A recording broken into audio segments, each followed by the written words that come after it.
Баршаңызға сәлем достар, менің каналыма қош келдіңіздер. Бүгін мен сіздерге осындай әрбір дастарханның сәнін ашатын бауырдан жасалынған котлеттердің жасалу жолымен бөліспекшімін. Құрамы өте қарапайым. Видеоны соңына дейін қарап, лайк басып, подписаться етуді ұмытпаңыз. Ал достар, бізге котлет дайындау үшін 1 килограмм бауыр, 2 дана жұмыртқа, 1 картоп, 2 пияз, 1 дана сәбіз, укроп, чеснок, ұн және сүт қажет болады. Барлық заттарымыздың сыртын ашып, жақсылап жуып алған соң, осылай дәл видеодағыдай етіп, бірнеше бөліктерге бөліп турап аламыз. Осылайша барлық көкөністерімізді ет тартқыштан өткізуге алдын ала дайындап турап аламыз. Дайын болған заттарымыздың барлығын бірінен соң бірін ет тартқыштан өткізе отырып, жақсылап араластырып аламыз. Айта кететін жайт достар, біз бүгін Құран оқытып жатырмыз, сондықтан мен өте көп мөлшерде жасап жатырмын. Сіз ингредиентті 2 есеге не 1 есеге азайтып, күнделікті таңғы асқа не түскі асқа жасасаңыздар болады.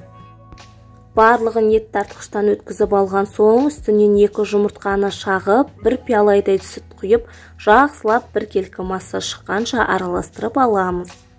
Осындай 1 келкі масса шыққан соң, үстінен 1 шай қасық тұз және 1 шай қасық қара бұрыш қосып, жақсылап тұзымыз ерігенше араластырып аламыз. Содан соң үстінен 3 ас қасық ұн қосып, 1 келкі масса жасаймыз. Массамыз тым қою емес, не тым сұйық болмау қажет.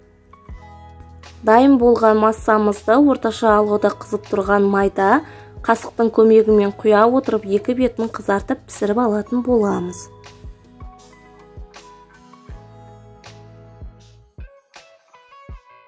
Осылай бөлініп кеткен не шашырап кеткен котлеттің ұсақтарын жаңадан құйып жатқан котлеттеріңіздің үстіне салып жіберсеңіздер болады. Сол кезде майларыңыз жан-жақ қарай шашырап атылмайтын болады.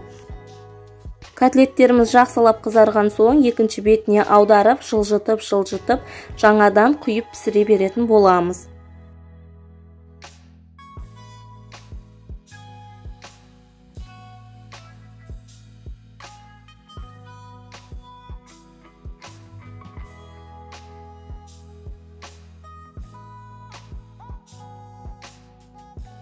Дайын болған котлеттерімізді қағазға не қағаз майлықтардың үстіне тізіп алатын боламыз.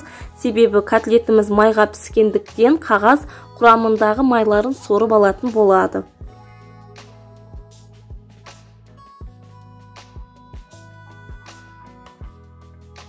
Ал достар, осымен біздің котлеттеріміз дайын. Міндетті түрде жасап көріңіздер.